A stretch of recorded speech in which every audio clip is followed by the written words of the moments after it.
The Pittsburgh Pirates are back in the win column for the first time since July 30th. What are some takeaways from their series victory over the weekend against the Seattle Mariners?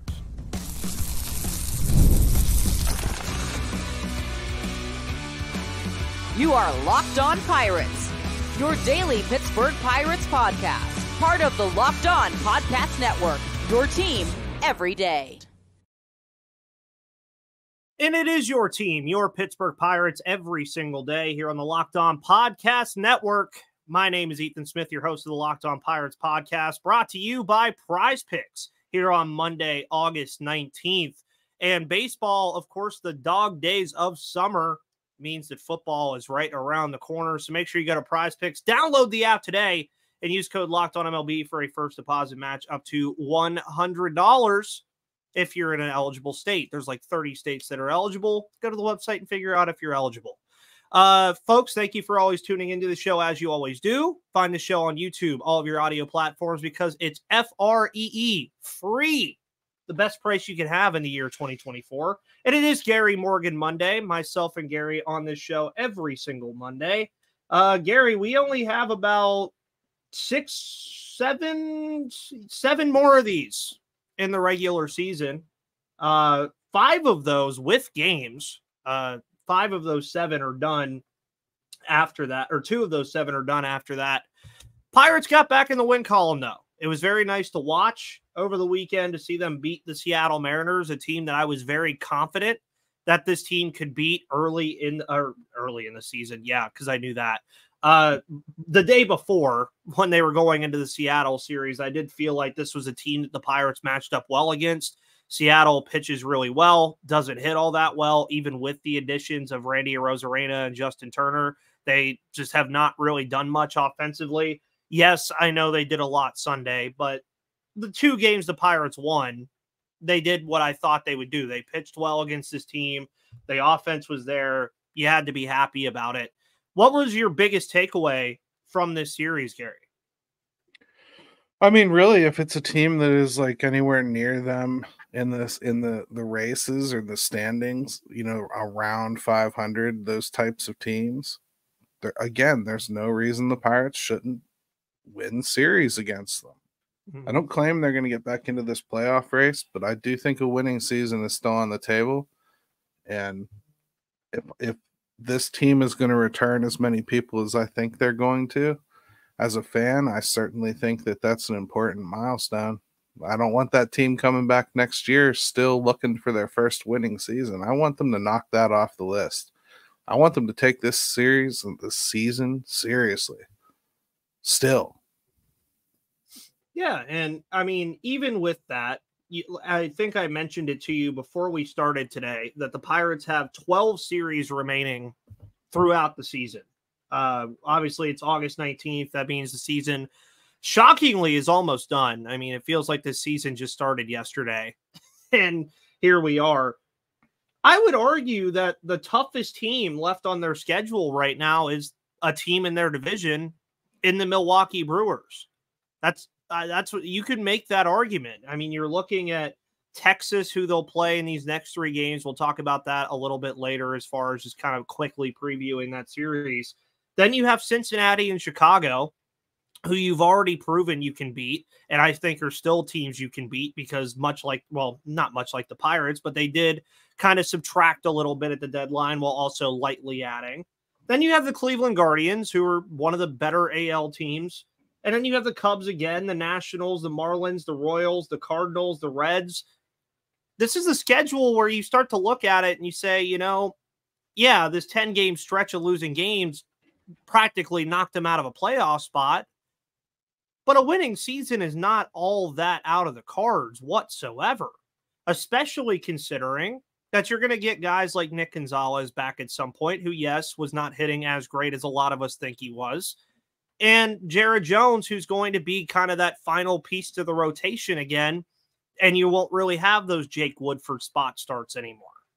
And I think that it lines up a lot for them. There's a lot of things they have to do, I think, but the rotation is still, I think, going to be a question mark the rest of the way. And it's not that they're going to plan on sitting Paul Skenes or whatever, but they're still trying to like make sure that he's got 6 days in between his starts, and it's caused the rotation to kind of feel a little disjointed, really. Like you have Keller and you have Falter, and I think they've both been pretty steady pieces in there, although Keller hasn't had a good stretch here. But we know what's in there, and we know that he'll bounce back. Paul Skenes will perform well too.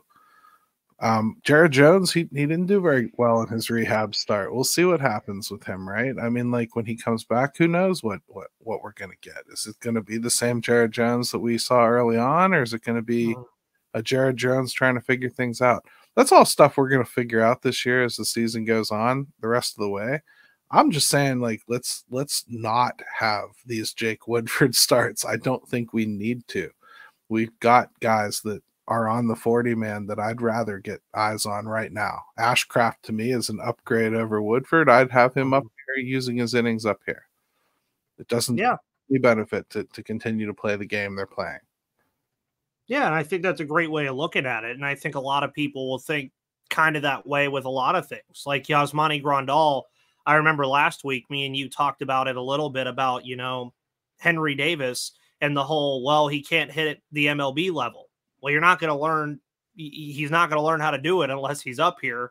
And I think people would much rather see a guy like Henry Davis play over a Yasmani Grandal, because we know Yasmani Grandal in all likelihood is not going to be a part of this team next year.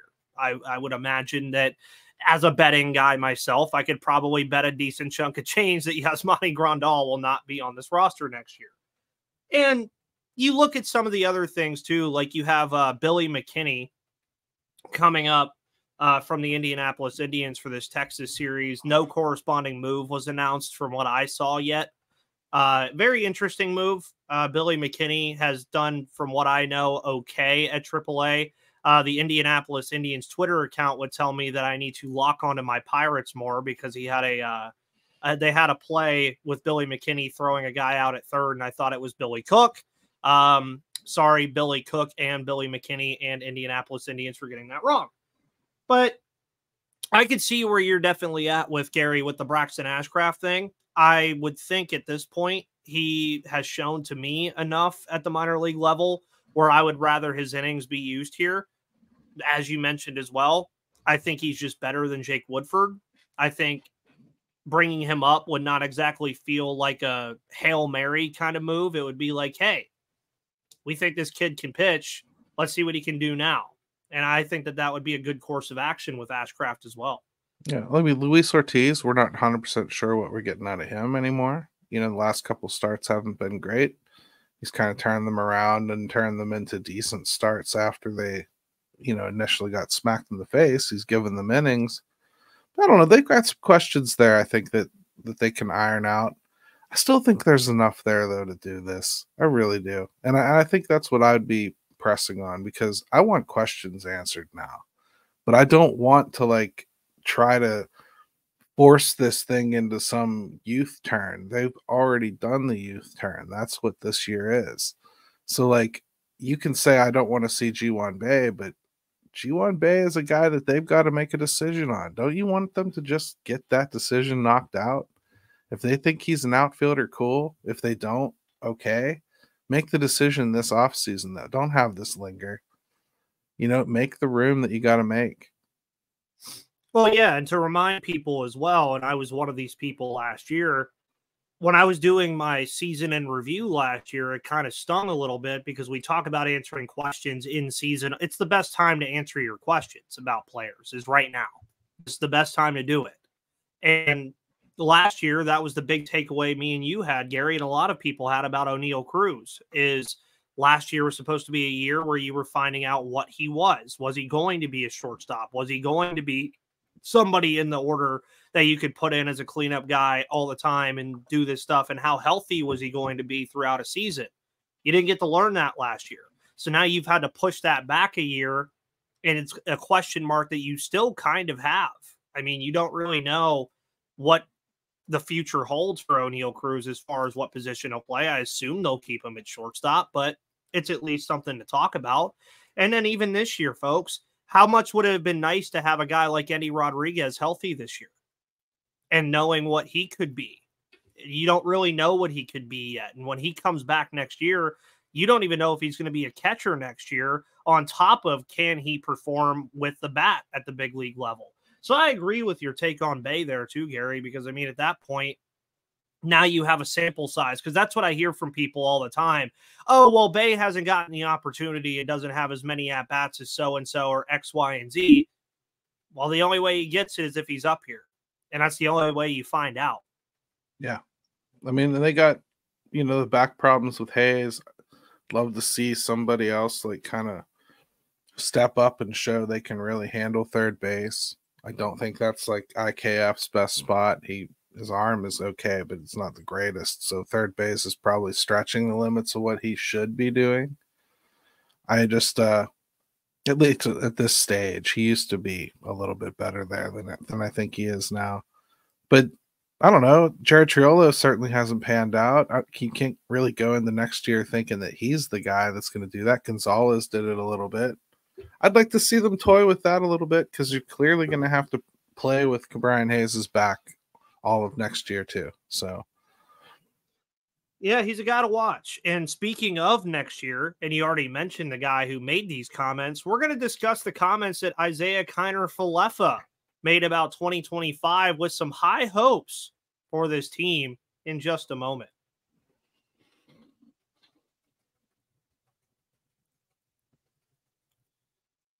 Today's episode is brought to you by Prize Picks. Download the Prize Picks app today and use code LOCKEDONMLB for a first deposit match up to $100, because you can win up to 100 times your money on Prize Picks with as little as 4 correct picks. You can turn $10 into $1,000. And if you sign up today, you get $50 instantly when you play $5. You don't even need to win to receive your $50 bonus. It's guaranteed.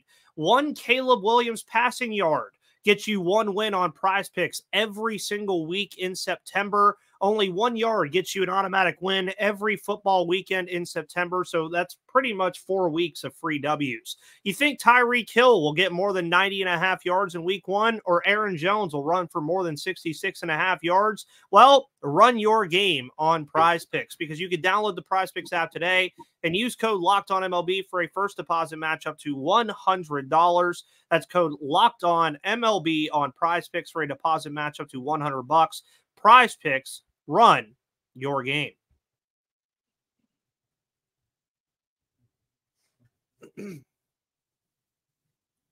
And folks, welcome back to the Locked On Pirates podcast here on the Locked On Podcast Network. After making this your first listen, please make Locked On MLB your second listen of the day with Paul Francis Sullivan, a.k.a. Sully, covering everything that's going on in the world of baseball as October approaches, and also the stand-in host of Locked On A's. So if you want to hear any athletics talk, he'll tell you right now on the side, and I also might believe this, there's a real chance the Oakland Athletics could finish third in the AL West.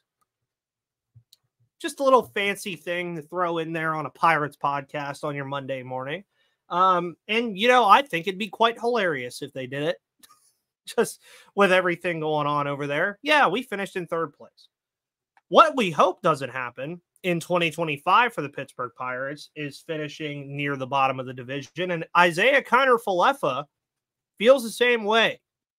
He is shooting for the stars a little bit with some comments that he had with reporters last week, comparing this Pirates team to the likes of the 2022 Orioles, who last year obviously had their massive jump, and saying that he sees this team being a 100-win baseball team next year.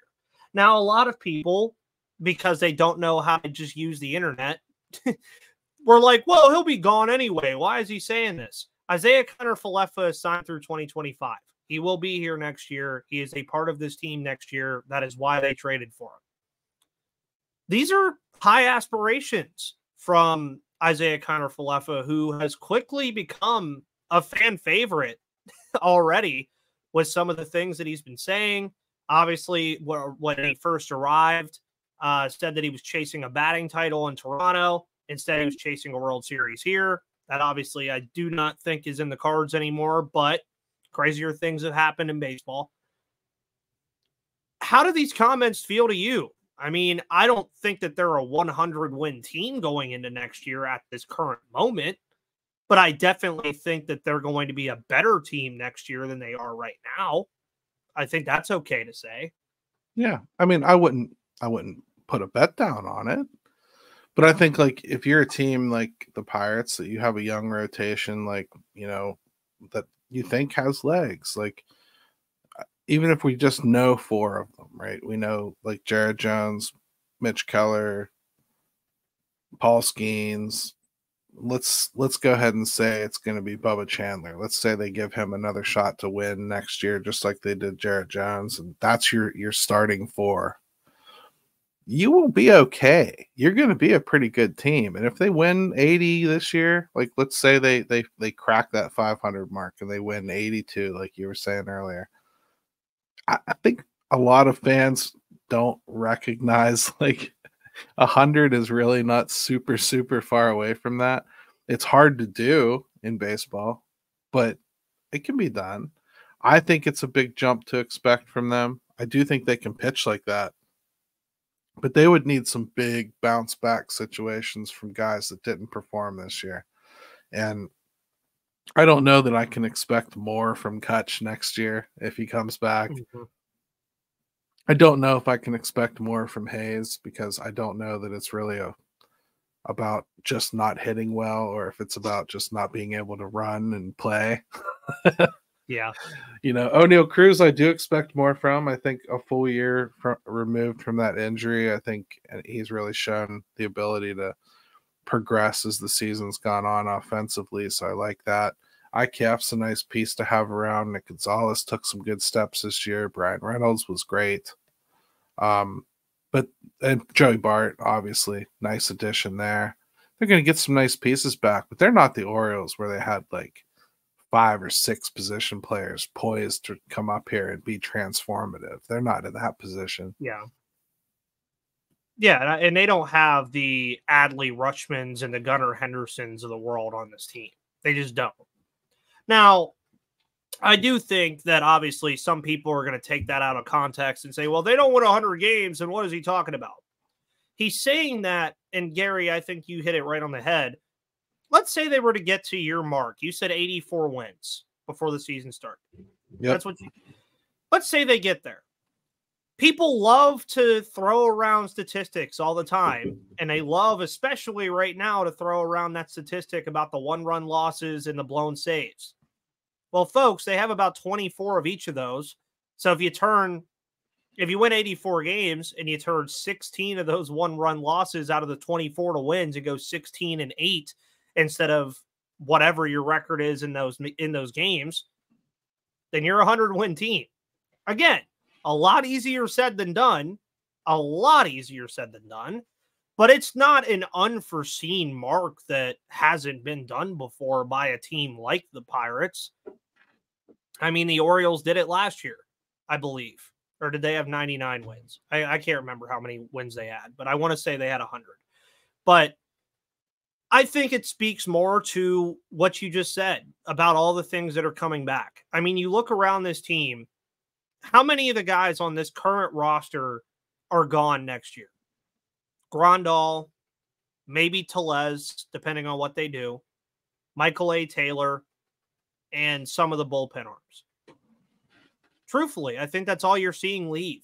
Jake Woodford, but I mean... Well, that's all you're seeing leave, you know, regardless of decisions. Yeah. Let's say that. That's what's pending free agency. Like, that doesn't mean, like, that they have to keep everybody they've got, you know? Mm-hmm. I mean, like, I would imagine, like, first, I think Brian De La Cruz will get another shot next year. They didn't get a guy with term, like, just to give up on him right away.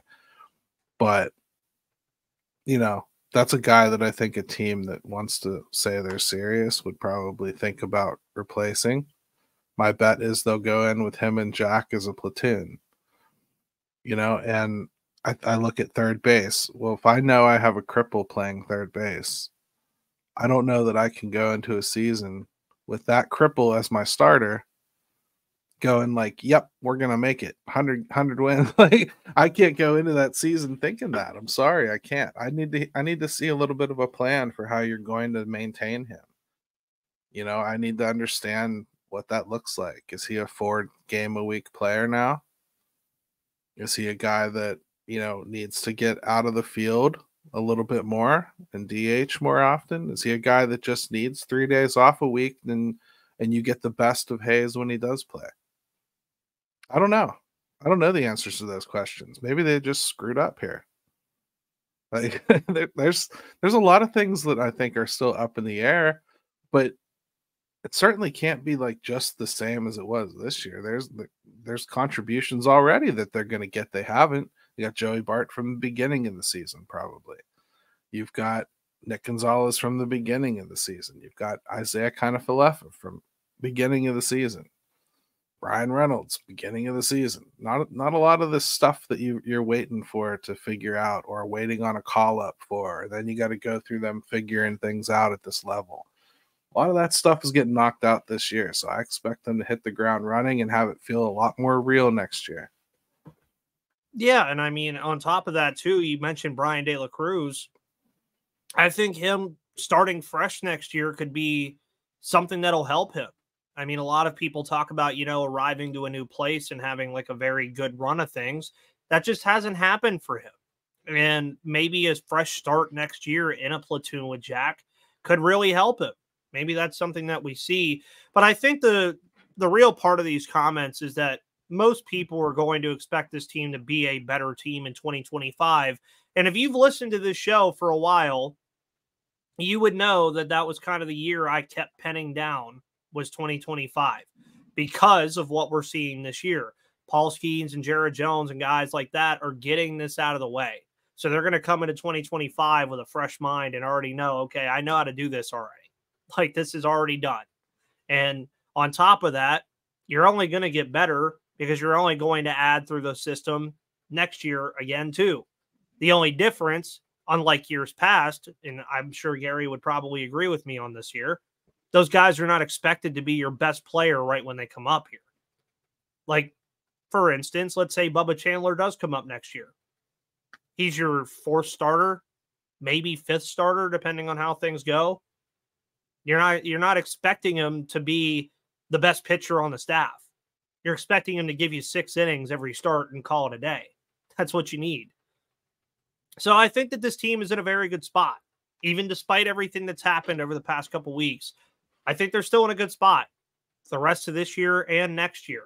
But what's the rest of the plan, Gary, for 2024 with Skenes and Jones and the team in general? We're going to discuss that to end today's show of Locked On Pirates.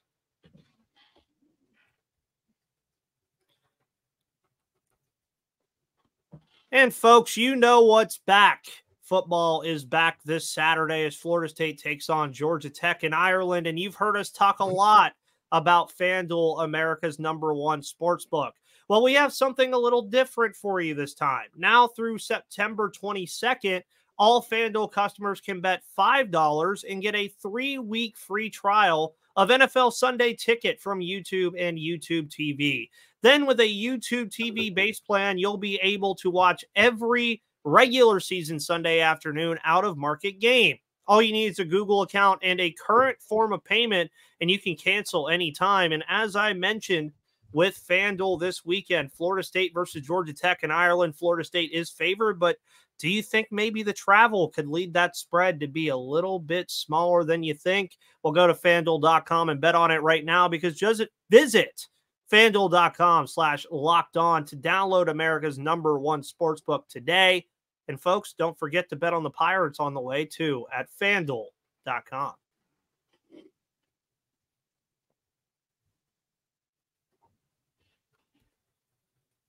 And welcome back to the final part of today's episode of Locked On Pirates here on the Locked On Podcast Network, where it is your team, your Pittsburgh Pirates, every single day.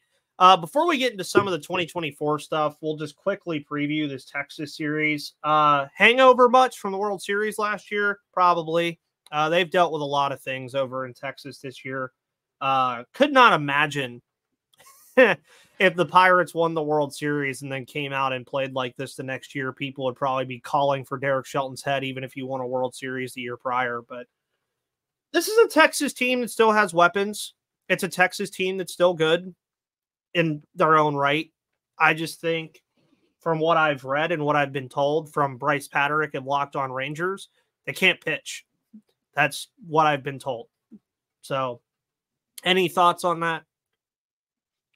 I mean, if you're going to be not capable of doing one thing against the Pirates, that's the one.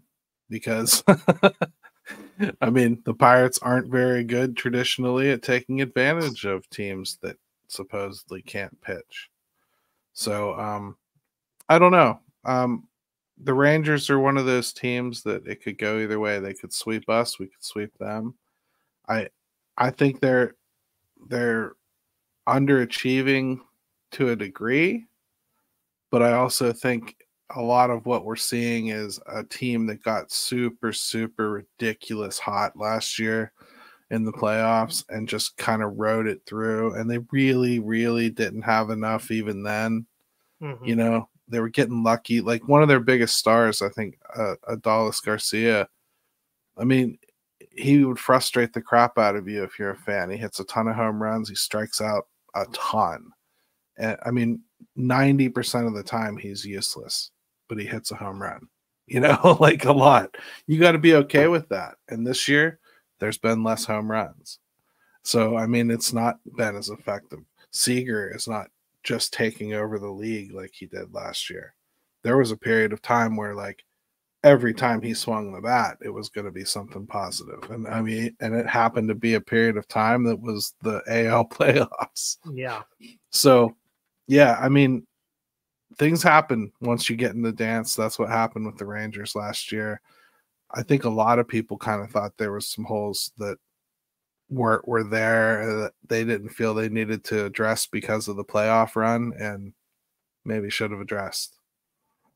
Yeah, and it's an interesting series. I mean, both of these teams kind of neck and neck record-wise. The Pirates at 58-65, the Rangers at 57-68. We know it's going to be Ortiz and Keller the first two games. The third game is to be determined. Wonder how that's going to go. I would expect Bailey Falter, I think, in that third game. That's just an expectation that I'd have for reasons. I just really think that they're going to have Skenes pitch this weekend. And this had nothing to do with why it's a kind of a jokey thing. With everything the Pirates have going on this weekend against the Cincinnati Reds, I could see Skenes pitching this weekend. But he has to pitch at some point because he pitched on Friday, I believe it was. Yes, Friday. So he'll probably, I would imagine Wednesday or Thursday would probably be his day. But speaking of Paul Skenes, some unsurprising news. The Athletic reported today that the Pirates are not going to shut down Paul Skenes. So everybody rejoice. You can go to PNC Park your one day out of the year and go see Skenes pitch and then leave. Sorry, that was kind of mean. That was kind of mean, Gary. I've been to a couple of Paul Skenes starts now, and you can usually pick out who's there to actually watch baseball and who's there just to see the 6'6" mustache man. But the rest of 2024 is interesting because, as you were alluding to, this is still a part of the overall plan for this team. I mean, this is still a team that can be an above 500 team. This is a team that should not just punt it away like Cameron Johnston in the preseason game Saturday and just call it a day. And everybody kind of knew that Paul Skenes wasn't going to get shut down at this point. Jared Jones, I think, is a little interesting because you do want to make sure after that lat strain that he's not going to aggravate it further into something where it would, mess with them throughout the offseason.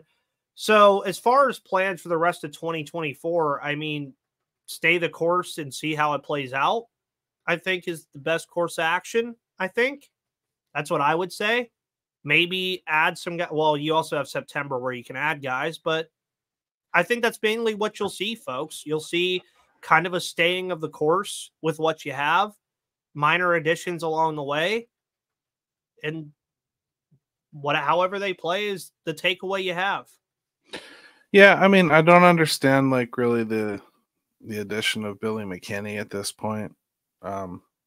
feels like if you just wanted somebody that's got some MLB experience to play the outfield, and that's the reason, well, you should have done that a long time ago, because we've had less than competent play in the outfield the entire season. So I kind of think they should have done that a long time ago if that's the angle they were going.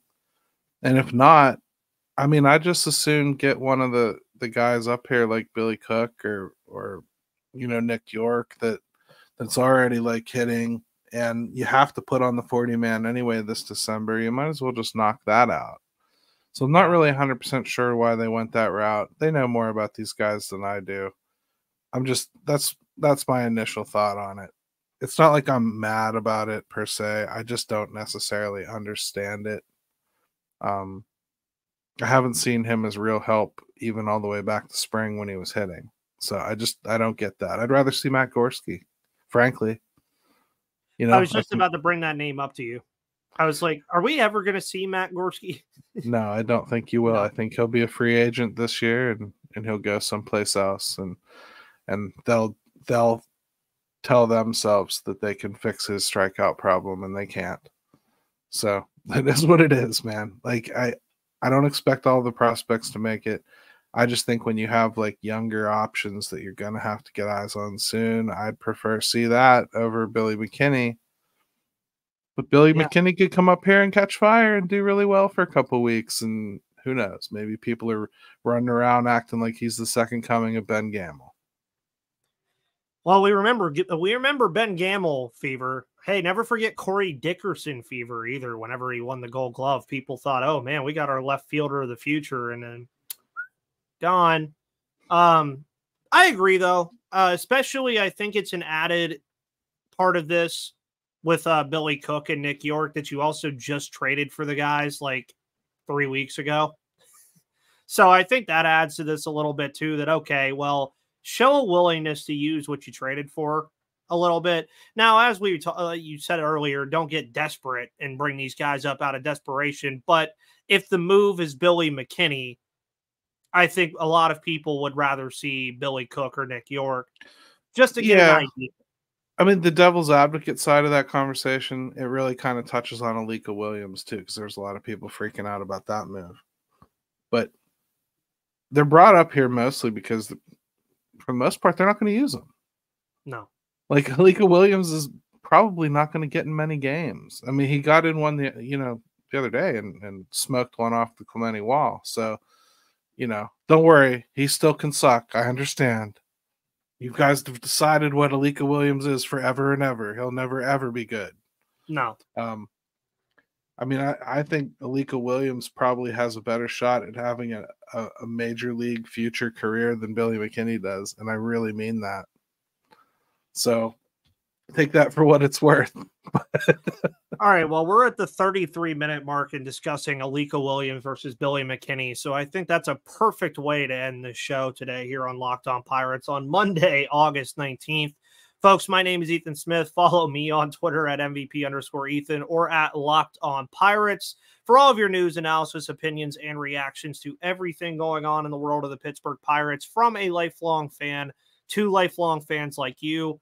Check out Gary's 5 Thoughts at 5 over at Steel City Pirates today. Sure, that'll be packed and loaded as it always is. Any guest on the fan forum this Thursday that people should know about, and also go buy his hat that he's currently wearing right now. I don't think so. I think it's just going to be Jim and I again, but we'll see. Never know what'll crop up during the week. Yeah, of course. And guys, make sure you ingest all that Steel City Pirates stuff. Come to this show as you always do. Check out the live show at 5 over the Pirates Fan Forum every Thursday. But until then, folks, have a wonderful rest of your Monday. Stay dry because it looks like it's going to rain today. And until tomorrow, see you on the flip side.